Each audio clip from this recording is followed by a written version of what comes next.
The message from the Galactic Council appeared on every screen across Earth.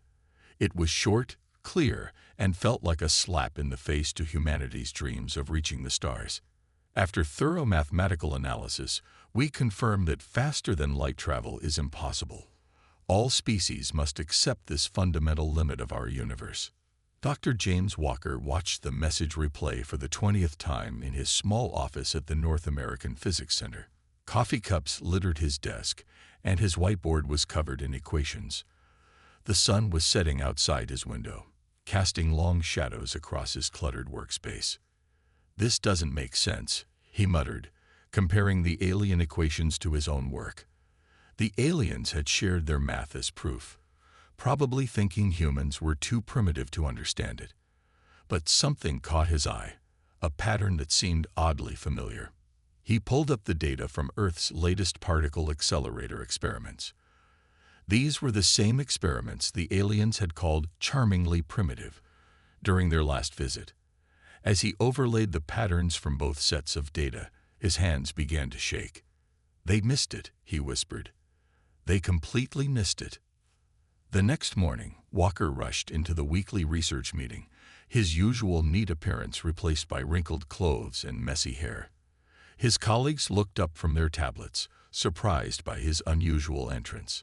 "The aliens are wrong," he announced, dropping a stack of papers on the table. "They missed something we discovered 2 years ago in the particle accelerator." Dr. Mary Roberts, the head of the physics department, raised an eyebrow. "James, the Galactic Council has been studying space travel for thousands of years. Their math is perfect." "No, it's not," Walker insisted, starting to draw on the conference room's whiteboard. "Look at this pattern in the quantum field measurements. We saw it in our primitive accelerator tests. The aliens never ran these experiments because their technology was too advanced. They skipped this step completely." As he explained, the room grew quiet. The pattern was there, clear as day. The aliens had built their equations on assumptions the human experiments had already proven wrong. Within hours, Walker and his team prepared a report for the Galactic Council. They sent it through official channels, expecting excitement and collaboration. Instead, they received a curt response. "Your findings have been reviewed and dismissed. Please focus on approved areas of research." But Walker couldn't let it go. That night, as he sat in his office staring at the equations, someone knocked on his door. A tall woman in a dark suit entered without waiting for an answer. "Dr. Walker," she said, closing the door behind her. "I'm Amanda White from the Global Science Initiative. We've been monitoring your work." Walker straightened in his chair. The GSI was rumored to handle humanity's most secret scientific projects. "Your theory about the quantum field pattern," she continued. "We think you're right, and we're not the only ones who believe you." She handed him a tablet showing a secret message from scientists around the world. They had all noticed the same pattern but had been individually dismissed by the Galactic Council. "They're not just ignoring us," White explained, her voice low. "They're actively preventing this line of research across the galaxy. We need to know why." Walker looked at his life's work spread across his office, then back at White. "What are you suggesting?" "We're putting together a team. Off the books, no alien oversight. We want you to lead the theoretical physics division." She laid a keycard on his desk. "There's an old mining facility in the mountains. It's been converted into a research center. If you're interested, be there tomorrow at sunrise." Walker picked up the keycard, feeling its weight in his hand. Everything he knew about physics told him he was right. The aliens had missed something crucial, and humanity had found it. "One question," he said. "Why are they so afraid of faster-than-light travel?" White smiled grimly. "That's exactly what we're going to find out." As she left, Walker looked out his window at the stars. Somewhere up there, the Galactic Council was trying to keep humanity from reaching them. But they had made one crucial mistake. They had told humans something was impossible. And if there was one thing humans did best, it was proving the impossible wrong. The old mining facility looked abandoned from the outside. Weeds grew through cracks in the concrete, and rusty signs warned trespassers to keep out. But as Dr. Walker's keycard activated the hidden elevator, he realized appearances could be deceiving. The elevator descended for what felt like forever. When the doors finally opened, Walker stepped into a massive underground complex humming with activity. Scientists hurried back and forth, carrying equipment and discussing theories in hushed voices. "Welcome to Project Breakthrough," Amanda White said, appearing beside him. "What do you think?" Before Walker could answer, a loud crash echoed through the facility. A woman's voice rang out. "If you're going to build it, at least make it flyable." White smiled. "And that would be Captain Lisa Thompson, our test pilot. She has strong opinions about ship design." They rounded a corner to find a tall woman in a flight suit arguing with a group of engineers. Behind them stood the skeleton of what looked like a spacecraft, but unlike anything Walker had ever seen. "The controls are all wrong," Thompson was saying. "You've designed this like someone who's only read about flying in books." She turned as White and Walker approached. "Oh good, you brought the physicist. Maybe he can talk some sense into these theory-loving." She stopped, noticing Walker's rumpled appearance. "Please tell me you're more practical than you look." Walker surprised himself by laughing. "I spent 2 years running particle accelerator tests when the aliens said we shouldn't bother. Does that count as practical?" Thompson's stern expression cracked into a smile. "Maybe you'll do after all." Over the next few weeks, Walker discovered that Project Breakthrough was more than just a research facility. It was humanity's secret weapon. While the public face of Earth's governments nodded politely at alien restrictions, underground facilities like this one were pushing the boundaries of physics. The project team had already built a working prototype of a quantum drive based on Walker's theories. But every test ended in failure, the drive burning out before achieving anything close to faster than light speed. "The math says it should work," Walker muttered one night, staring at his equations. He had taken over an entire wall with his calculations. "Math isn't everything," Thompson said from where she sat cleaning engine parts. She had taken to spending evenings in his lab, saying she needed to understand the theory to fly the ship. "What does your gut tell you?" Walker ran his hand through his hair. "That we're thinking too much like the aliens. They say quantum tunneling only works at the particle level. But what if?" He stopped, a new idea forming. "What if what?" Thompson asked, recognizing the look on his face. "What if we're not trying to move through space at all? What if we're trying to make the ship itself act like a quantum particle?" He rushed to the wall, starting a new set of equations. Thompson watched as his excitement grew. "We've been trying to break the light-speed barrier," he explained, writing faster. "But quantum particles don't break it. They ignore it completely. They exist in 2 places at once, and the space between doesn't matter." "Can you make a ship do that?" Thompson asked, now standing beside him. "Not the whole ship at once. But if we create a cascade effect." He stepped back, looking at his work. "We need to rebuild the drive." "All of it." Thompson grinned. "I'll wake up the engineers." The next month was a blur of activity. The entire facility worked around the clock, rebuilding the prototype ship with the new quantum cascade drive. Walker barely slept, splitting his time between refining the theory and helping with construction. Then came the day that couldn't delay any longer. Earth's spy satellites had detected unusual activity in the alien observation posts. They were running out of time. "We need to test it," White announced during the morning briefing.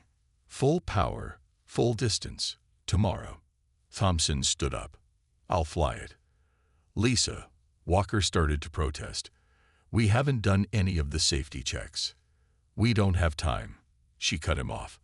"And I'm the only pilot rated for experimental craft who's crazy enough to try this." She looked around the room. "Unless anyone else wants to volunteer." The room was silent. "Then it's settled," White said. "Tomorrow, we either make history or—" She didn't finish the sentence. She didn't have to. As the meeting broke up, Thompson caught Walker's arm. "Hey, your math better be right. I'm trusting you with my atoms here." Walker managed a weak smile. "Just think of yourself as one big quantum particle." "Right," Thompson laughed. "How hard can it be?" The morning of the test started like any other. Walker was checking calculations in his lab while Thompson ran pre-flight simulations. Nobody expected the facility's alarms to start blaring at 9:47 a.m. "Security breach in the upper levels," the automated system announced. "Unknown visitors have bypassed main entrance protocols." Walker's heart stopped when he heard the next words. "Alien signatures detected. Hide everything." White's voice came through the facility's speakers. "Quantum drive research goes into secure storage. Everyone to their backup stations. Now." Thompson burst into Walker's lab. "We've got 5 minutes before they reach this level. What do you need to save?" Walker looked at his wall of equations. 3 months of breakthrough work that could change humanity's future. "Help me take these photos," he said, pulling out his phone. They had just finished when the lab door opened. 3 aliens walked in, led by a tall figure with gray-blue skin who wore the insignia of a master researcher. 2 human security guards followed, looking apologetic. "They had council override codes," one guard explained. "We couldn't stop them." The master researcher looked around the lab with 4 eyes that seemed to miss nothing. "I am Master Gray," it said in perfect English. "We received energy readings that concerned us. Readings that should not be possible from a facility this primitive." Walker tried to keep his face neutral, grateful they'd hidden the quantum drive research. "We're just doing basic particle physics here. Nothing that would concern the council." "Really?" Master Gray moved to Walker's wall, now covered in basic equations about nuclear fission. "Then why does your facility use more power than some small cities?" "Environmental controls for the deep mining operations," Thompson answered quickly. "The heat at this depth would cook us otherwise." Master Gray turned all 4 eyes on her. "You are not a scientist." "Captain Thompson, test pilot for mining equipment," she said with a tight smile. "Someone has to make sure the machines work properly." The alien's upper eyes narrowed. "A test pilot? In a physics lab?" Before anyone could respond, one of the other aliens called out from the doorway. "Master Gray, we found something." Walker's stomach dropped as the alien held up a piece of paper.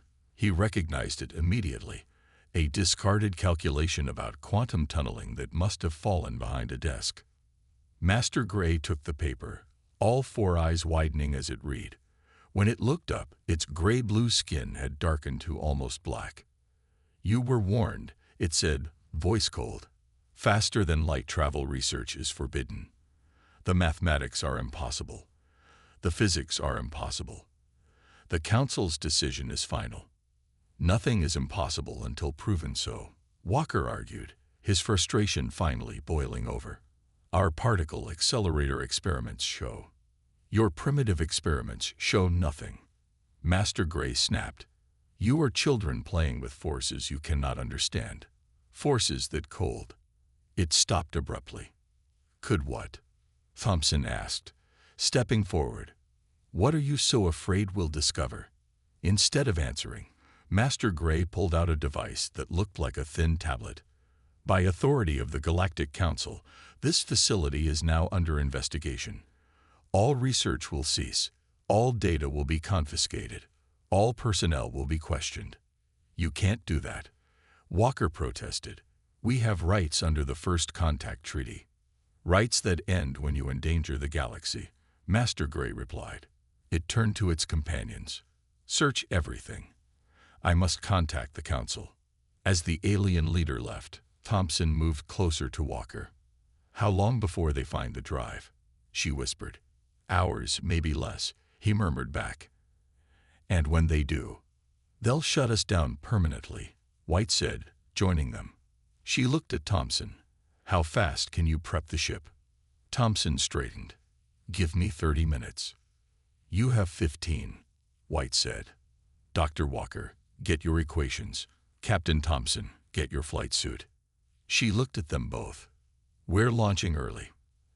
As they hurried to their tasks, Walker couldn't help but wonder what had the aliens so scared. What could be so terrible about faster-than-light travel that the entire Galactic Council would work to prevent it? He had a feeling they were about to find out. The underground facility had turned into chaos.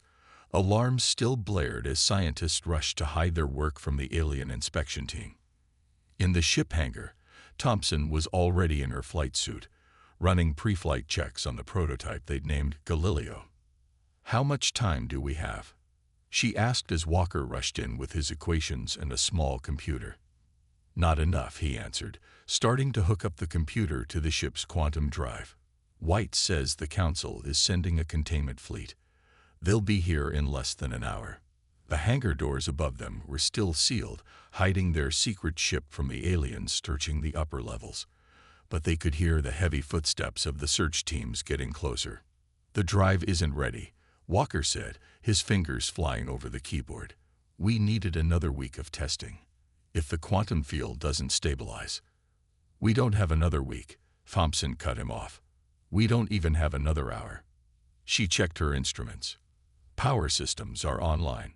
Life support is green. It's now or never, Doc." Walker looked at the equations streaming across his screen. Something wasn't right. The quantum field calculations weren't matching up with their earlier tests. If they launched now. "Wait," he said. "Give me 2 minutes. I think I see the problem." Thompson glanced at the hangar door. "Make it 1 minute. They're getting closer." Walker stared at his equations, forcing himself to think. They'd been approaching this all wrong. They were still thinking like Earth scientists, trying to match alien mathematics.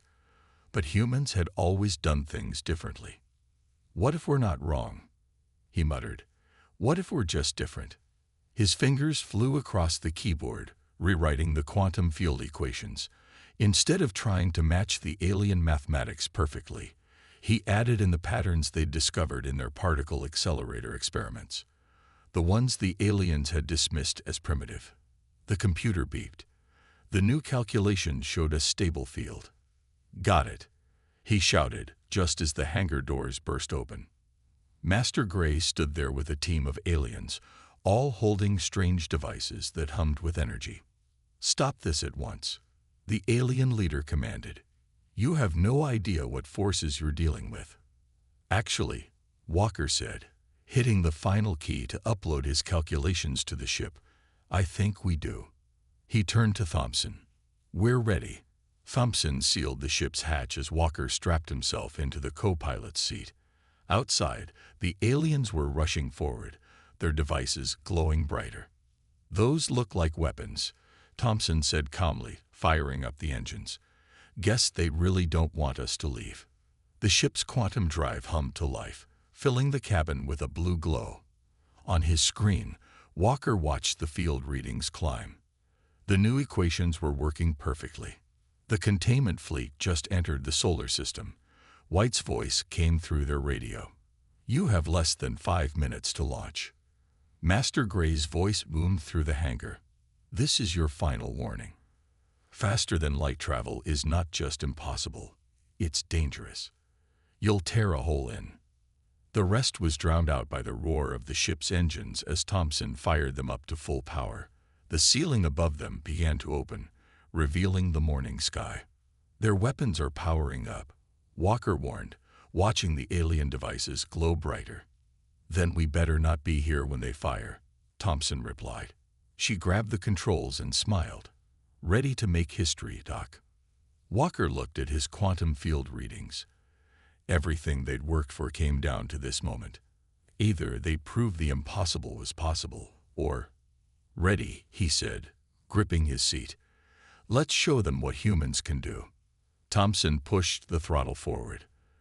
The Galileo rose from its hangar, quantum drive pulsing with power. Below them, the aliens fired their weapons, but they were too late. "Here we go," Thompson said. Quantum drive engaging in 3, 2, 1. The world around them began to bend as humanity's first faster-than-light ship prepared to do the impossible. Time seemed to slow down inside the Galileo as the quantum drive reached full power.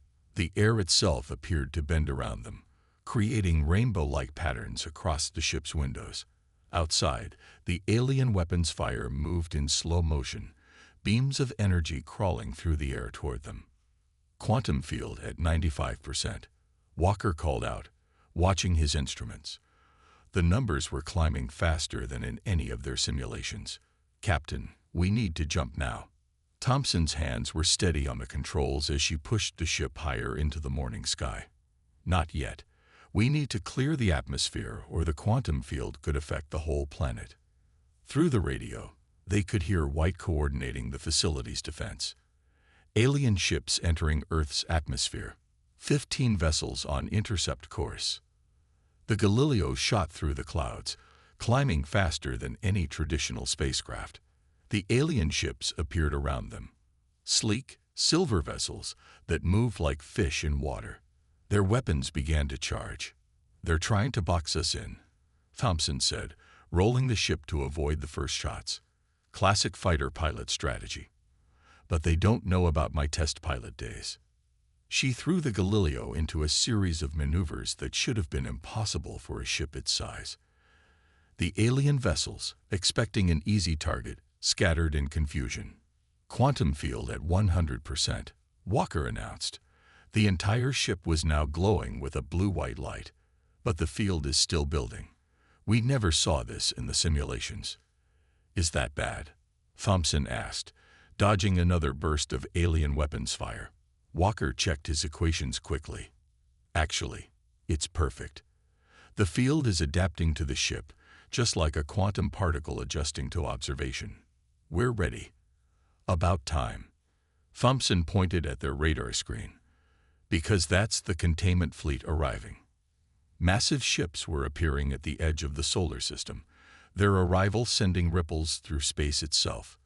They were bigger than anything humans had ever seen, and they were headed straight for Earth. "This is your final warning." Master Gray's voice came through their radio. "Power down your drive or face immediate destruction. The quantum barrier cannot be broken." Thompson looked at Walker. In that moment, all their months of work, all their theories and preparations, came down to a single choice. "Do it," Walker said firmly. Thompson smiled and hit the quantum drive's activation switch. "Watch closely," she broadcast to the alien ships. "You're about to see the impossible." The quantum field surrounding the Galileo pulsed once, then began to ripple. Walker watched in amazement as his theories came to life. The ship wasn't fighting against the light-speed barrier. It was ignoring it completely, just like a quantum particle tunneling through space. "It's working," he shouted as his instruments showed the field stabilizing. "The ship is entering a quantum state." Outside their windows, space itself seemed to fold. The stars stretched and bent around them like streams of light. The alien ships, their weapons now firing constantly, began to look like they were moving through thick syrup as the Galileo's quantum field affected time itself around them. "Here we go," Thompson called out. "Quantum tunneling in 3, 2, 1. The universe blinked. For a moment that felt like forever and no time at all, they were everywhere and nowhere. Walker saw patterns in the quantum field that would take him years to understand. Thompson felt the ship become part of her, as if the Galileo was just an extension of her own body moving through space. Then, with a flash of light that lit up half the solar system, they emerged. The Earth was gone.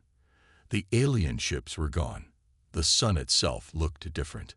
"Did it work?" Thompson asked, her voice barely a whisper. Walker checked their position against the star charts.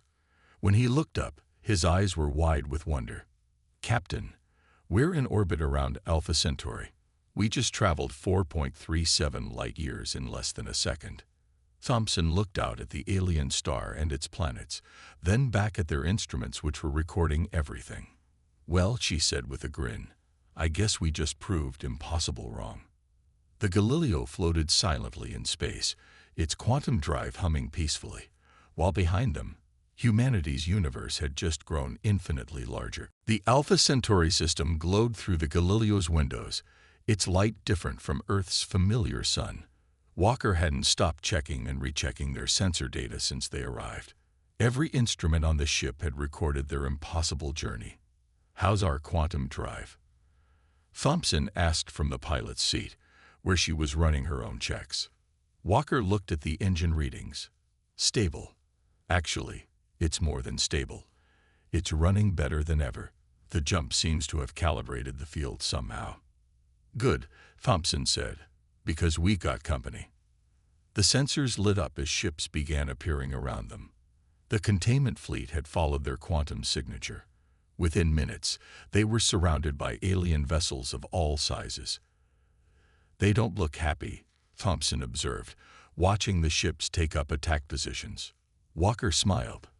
"No, but they also don't look sure of themselves anymore." He pointed to his readings. "Look, they're scanning us. They want to know how we did it." The radio crackled to life. Master Gray's voice came through, but the usual confidence was gone. This is impossible. Our readings must be wrong." "The readings are perfect," Walker replied, transmitting their sensor data on all frequencies. Quantum tunneling at a macro scale. Every bit of data logged and verified.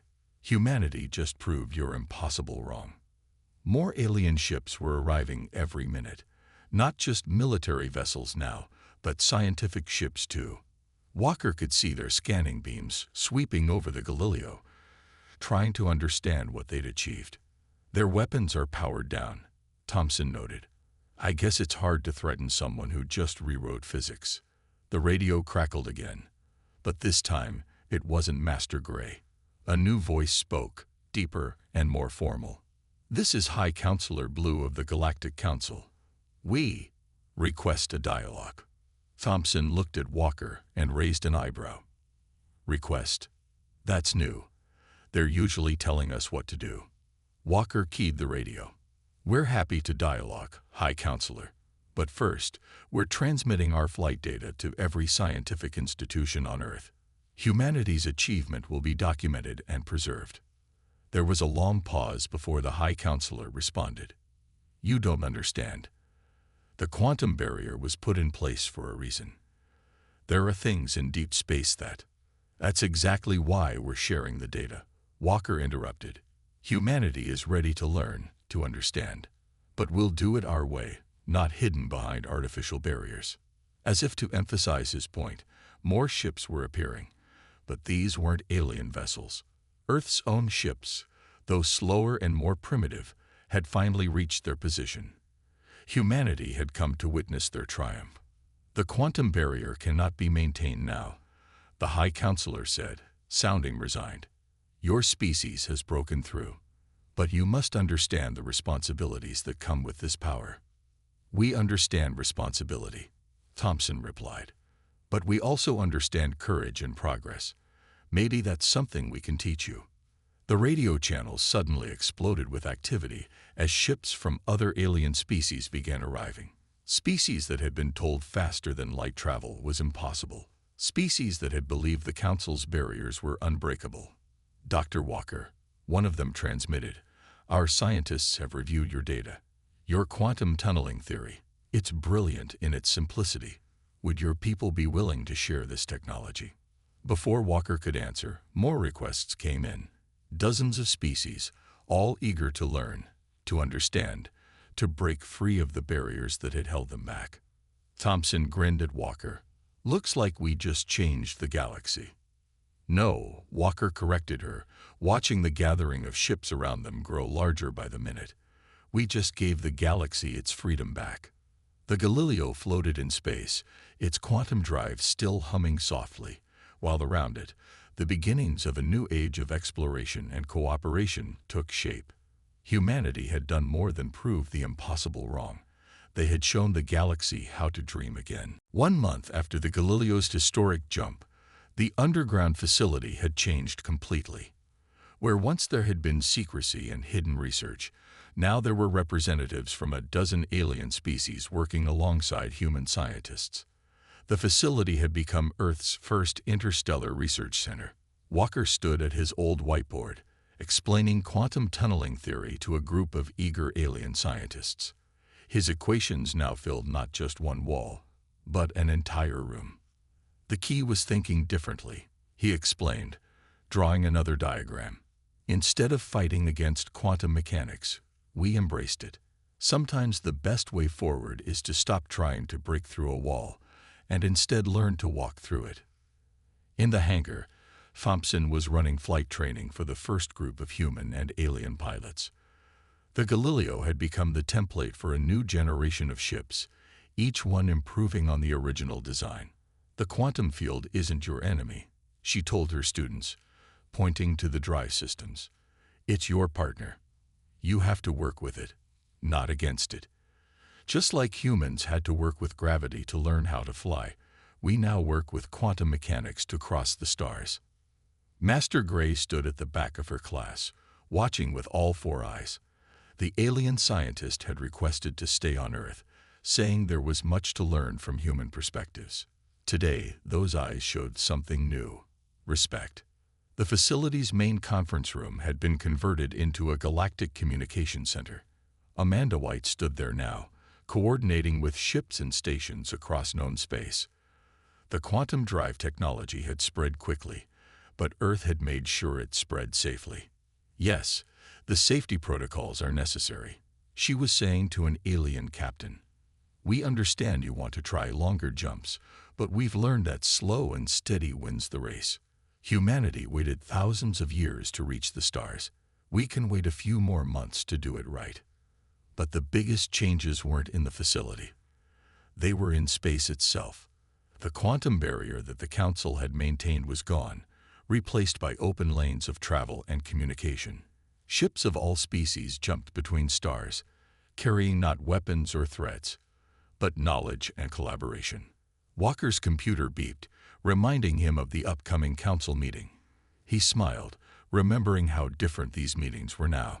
The Galactic Council had been reformed, with Earth holding a permanent seat. Their first order of business had been to replace restrictions with regulations, fear with understanding. Dr. Walker, one of his alien students, asked, "Is it true that humans never stop trying, even when told it was impossible?" "That's what humans do," he replied. "We question, we explore, we dream. And most importantly, we don't let anyone tell us something is impossible until we've tried it ourselves." Thompson joined them, still in her flight suit from training. "And sometimes," she added with a grin, "we succeed just to prove others wrong." The facility's screens lit up with an incoming transmission. A new ship had just made its first quantum jump, a vessel built by one of the smaller alien species that had never been allowed to reach the stars before. Walker watched the celebration on the screens, seeing the joy on alien faces that looked nothing like humans, but shared the same dreams. This was humanity's real achievement, not just breaking the quantum barrier, but breaking down the barriers between species. "Ready for the council meeting?" Thompson asked. Walker nodded, gathering his notes. Today they would discuss the first joint human-alien expedition beyond known space. The council had finally revealed what lay out there, ancient mysteries and wonders that they had feared weren't ready to face. But they had learned that facing the unknown was easier with humanity's determination on their side. "You know what the best part is," Thompson said as they walked to the meeting room. "No one says impossible anymore. Now they just ask, how can we make it happen?" Walker smiled. In the end, that had been humanity's greatest gift to the galaxy. Not the quantum drive technology, but the simple, stubborn belief that anything was possible if you just refused to give up. Above them, through the facility's new glass ceiling, the stars sparkled with invitation. And this time, nothing would stand between humanity and its dreams of reaching them.